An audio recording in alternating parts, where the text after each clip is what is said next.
प्रिय छात्रों, R K smart academy में आप लोगों का फिर से स्वागत है। हम लोग क्या कर रहे हैं कि अनसॉल्व पेपर को सॉल्व कर रहे हैं। ध्यान से देखिएगा आप लोग। इससे पहले मैंने 6 भाग बता चुका हूं और बहुत ही बढ़िया बढ़िया क्वेश्चनों को लेकर के मैंने क्या किया है, 8 नंबर वाले क्वेश्चनों को सॉल्व कर रहे हैं हम लोग। आज हम एक छोटा सा कंसेप्ट लेकर आए हैं आप लोगों के सामने, जो कि हमें XYZ का मान निकालने में सहायता प्रदान करेगा।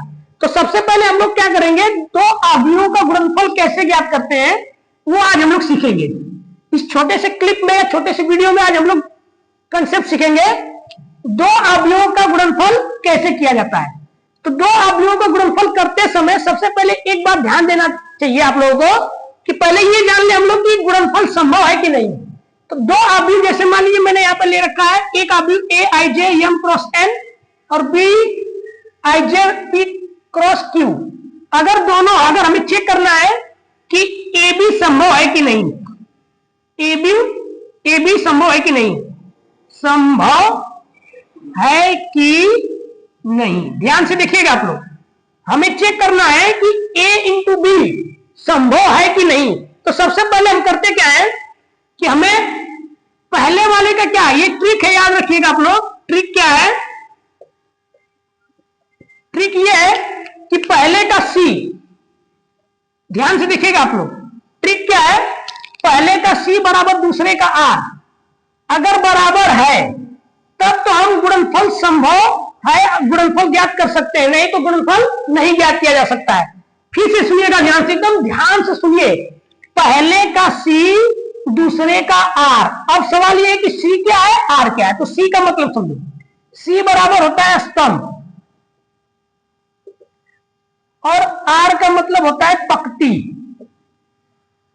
यदि 2 अवयव आपको दे रखा है, पहले का स्तंभ और दूसरे की पंक्ति अगर बराबर है तब तो उनका गुणनफल आपस में संभव है। अगर बराबर नहीं रहेगा तो गुणनफल संभव नहीं होगा। तो अभी हम क्या करते हैं, जैसे यहां पर दिया पहले का C और इस वाले देखिए A और B में क्या दे रखा है। इसमें पहली बात ये जान लीजिए क्रम कैसे लिखा गया है। पहले पंक्ति लिखते हैं, बाद में स्तंभ, फिर पंक्ति, बाद में स्तंभ। अगर इसको हमें इन दोनों का AB ज्ञात करना होगा, अगर AB हमें ज्ञात करना है तो हमें क्या करना होगा कि चेक करना पड़ेगा कि पहले का, इसमें देखिए ध्यान से C क्या है, इसमें n दिया हुआ है, पहले का n बराबर होना पड़ेगा, पहले का n मतलब A का, हम ऐसे लिख सकते हैं, ध्यान से देखिएगा, A का n बराबर, यानी A का n का मतलब इस स्तंभ, A का स्तंभ और स्तंभ क्या है, n है, बराबर होगा B के पंक्ति। अब पंक्ति को हमने क्या किया है, P लिया है यहां पर। अगर ये आपस में बराबर है तब AB क्या है, AB को हम कह सकते हैं कि संभव है, अर्थात A में B का गुणा किया जा सकता है। फिर से ध्यान से सुनिएगा, अगर A और B को आपस में गुणा करना है तो पहले का C दूसरे के R के बराबर होना चाहिए।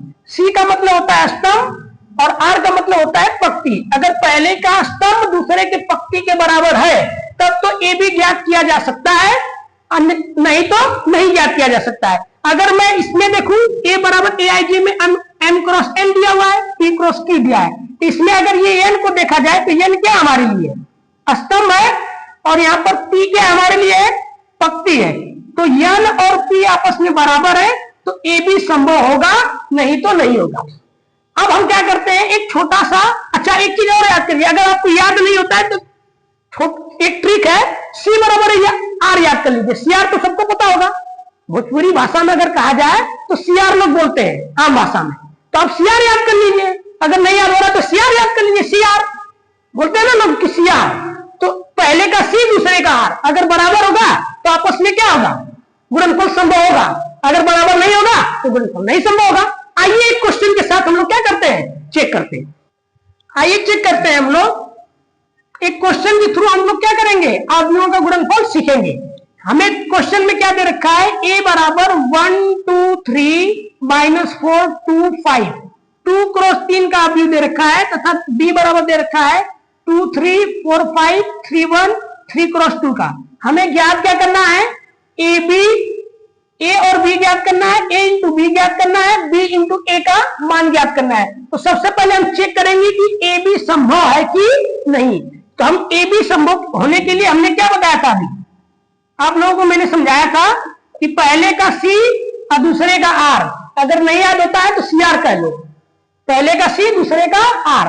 तो अगर हमें a b चेक करना है कि a b संभव है कि नहीं, तो हम a का मान में पहले क्या करेंगे, c का मतलब क्या है, a का c बराबर होना चाहिए b के r के। तो c का मान कितना दे रखा है, a में c का मान कितना दे रखा है, देखो पहले पंक्ति लिखते हैं बाद में स्तंभ लिखते हैं। तो इसमें दिया है 3, c का मान 3 दे रखा है, और यहां पे ध्यान से देखेंगे तो r का मान क्या दे रखा है 3। तो ये क्या है, आपस में बराबर है। चूंकि आपस में बराबर है इसलिए हम कह सकते हैं कि a into B, A B संभव है। a और b का गुणा क्या है, संभव है, अर्थात हम a और b का गुणनफल ज्ञात कर सकते हैं। तो ये तो हमने अभी चेक कर लिया कि a b संभव है कि नहीं। अब हम क्या करेंगे, a और b का मान ज्ञात करेंगे। और इसको ध्यान से देखिएगा, आप लोग ध्यान से देखेंगे तो आज अवयवों का गुणनफल एकदम बिल्कुल आसानी से समझ में आ जाएगा। आइए हम लोग चेक करते हैं, a और b का मान निकालते हैं। a और b का मान कैसे निकालेंगे, ध्यान से देखिएगा। a इंटू बी ऐसे लिखा जाता है, पहले क्या लिखेंगे, a का मान लिख लेते हैं 1 2 3 -4 2 5 इंटू b का मान, b का मान क्या दे रखा है 2 3 4 5 3 1। अब ध्यान से देखिएगा आप लोग, हमें क्या करना है, ए बी का मान ज्ञात करना है। तो अब ए बी गुणा करते समय ध्यान से देखिएगा, गुणा करते समय कैसे ज्ञात करते हैं, ये जो पंक्ति दे रखी है ध्यान से देखिएगा, इस तरफ देखिए, ये पहली पंक्ति दूसरी पंक्ति, तो पहली पंक्ति का गुणा इस दूसरे वाले में पहले स्तंभ में करेंगे, और इसी पहले पंक्ति का गुणा इसमें करेंगे, तो ये 2 लाइन निकल के आएगी। फिर इसका गुणा इसमें करेंगे, फिर इसका गुणा इसमें करेंगे। देखिए गुणा करके दिखाता हूं कैसे करते हैं, एकदम ध्यान से देखिएगा। 1 का गुणा 2 में करेंगे, 1 गुणे 2, फिर बीच में प्लस का चिन्ह रखते हैं, प्लस लिख देंगे। फिर 2 का गुणा 4 में करेंगे, 2 गुणे 4, फिर बीच में प्लस का चिन्ह। फिर 3 का गुणा 3 में करेंगे, 3 गुणे 3। यानी मैंने क्या कर दिया, इसका गुणा इस पंक्ति का गुणा स्तंभ में कर दिया मैंने। अब इस पंक्ति का गुणा इस वाले स्तंभ में करेंगे, तो यहां पर लिखेंगे इस चीज को। तो 1 का गुणा 3 में करेंगे, 1 गुणे 3, बीच में प्लस का चिन्ह। फिर 2 का गुणा 5 में करेंगे, फिर क्या करेंगे, इस 3 का गुणा 1 में करेंगे, बीच में प्लस का चिन्ह लिखते हैं। ये तो हमारा हो गया क्या, इस पंक्ति का, पहले वाले की पंक्ति का स्तंभों में गुणा हो गया। अब निचली वाली पंक्ति का स्तंभों में गुणा करेंगे, तो उस चीज को नीचे लिखेंगे। अब ध्यान से देखिएगा, -4 का गुणा 2 में करेंगे, तो -4 गुणे 2 लिख देंगे यहां पर, फिर बीच में प्लस का चिन्ह। 2 में 4 का गुणा करेंगे, 2 गुणे 4, फिर बीच में प्लस का चिन्ह, फिर लिखेंगे 5 गुणे 3। ये हो गया हमारा क्या, इस पंक्ति का गुणा इस पहले वाले स्तंभ में। अब इसी का गुणा हम दूसरे वाले स्तंभ में करेंगे, तो यहां पे लिखेंगे -4 गुणे 3, बीच में प्लस का चिन्ह, फिर 2 गुणे 5, फिर बीच में प्लस का चिन्ह, फिर 5 गुणे 1। अब ध्यान से देखिएगा आप लोग, अब इस पूरी चीज को क्या करेंगे हम लोग, कैलकुलेट करेंगे। कैलकुलेट करने के बाद ए बी का मान निकल के आएगा, तो मैं इस चीज को यहां पर लिखूंगा। ध्यान से देखिएगा आप लोग, ए बी का मान कैसे फाइंड करेंगे, ध्यान से देखिए। अगर 2 में 1 का गुणा करेंगे तो 2 आएगा, और यहां गुणा करेंगे तो 4 गुना के 8, यानी हम लिख सकते हैं 2 प्लस 8 प्लस 3 3 9। अब यहां पे देखिएगा 3 प्लस 10 प्लस 3, 3 एकमा 3, फिर इसका गुणा करेंगे -8 प्लस 8 5 3 15। अब इसका गुणा करेंगे 12 प्लस 10 प्लस 5 एकम 5। अब ध्यान से देखिएगा आप लोग कैलकुलेट करेंगे। अब साधारण से क्या है, जोड़ घटाना है, सबको आता है साधारण से जोड़ घटाना। तो अब यहां से क्या करेंगे, ए बी का मान निकालेंगे। तो ए बी का मान निकालेंगे तो ध्यान से देखिएगा 8 में 2 जोड़ेंगे 10, आइए वो 19 हो जाएगा। फिर देखिए 3 3 6 और 10 16 हो जाएगा। 8 से 8 कैंसिल, बचा 15। ये देखिए 12 आइए 10 से घट जाएगा तो -2 बचेगा। अब -2 बचेगा और 5 में से फिर घट जाएगा तो बचेगा प्लस का 3। और ये क्या हो गया, 2 क्रॉस 2 का बन के आया और यही हमारा क्या हो गया, आंसर हो गया। ए बी का क्या हुआ, आंसर हो गया। अब ध्यान से देखिएगा आप लोग, फिर से एक बार रिवाइज कर देता हूं मैं। ए बी ज्ञात करते समय हमने क्या किया, पहले ए को लिख दिया, फिर बाद में हमने बी को लिख दिया। लिखने के बाद आप ध्यान से देखिएगा गुणा कैसे करते हैं। इस पहले वाली पंक्ति का गुणा हमने पहले वाले इस दूसरे वाले स्तंभ में कर दिया, फिर इसका गुणा इसमें कर दिया मैंने, तो इस चीज को इस लाइन में ही लिख देते हैं। अब निचले वाली पंक्ति का फिर स्तंभों में करेंगे, फिर इस निचली वाली लाइन में लिख देंगे। और साधारण से क्या था, जोड़ घटाना था, जोड़ घटाना गुणा पहले करने के बाद जोड़ घटाना था तो हमने निकाल लिया। ये तो हमने क्या किया, ए बी का मान निकाला। अब हम क्या करेंगे, बी ए का मान ज्ञात करेंगे। आप लोग क्या कीजिए, वीडियो को पॉज करके इस चीज को नोट कर सकते हैं। मैं इस चीज को मिटाऊंगा, मिटाने के बाद अब बी ए पहले चेक करेंगे पॉसिबल है कि नहीं, उसके बाद गुणा करेंगे।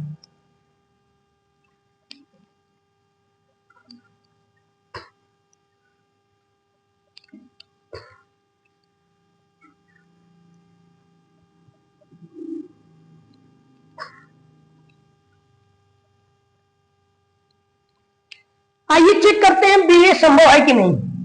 तो बी ए संभव है कि नहीं, तो अब बी ए के लिए बी का मान क्या हो गया, ये प्रथम हो गया, द्वितीय हो गया, यानी पहले का सी दूसरे के आर के बराबर होना चाहिए। यानी हम कह सकते हैं कि बी का सी बराबर होना चाहिए ए के आर के। तो बी का सी मतलब पहले का सी, तो पहले का सी कितना है, ध्यान से देखिए कितने स्तंभ दे रखा है, 2 दे रखा है, तो हो जाएगा 2। और ए का आर मतलब कितना, आर का मतलब पंक्ति, इसमें भी 2 दे रखा है। इसका मतलब हम कह सकते हैं कि बी ए भी क्या है, संभव है, क्योंकि 2 बराबर 2 निकल के आया। तो हम कह सकते हैं कि बी ए क्या है, संभव है, संभव है। यानी बी में ए का गुणा भी संभव है, ए में बी का गुणा संभव था और बी में ए का भी गुणा संभव है। अब आइए हम लोग इसका मान निकालेंगे, बी ए का मान निकालेंगे गुणा करके।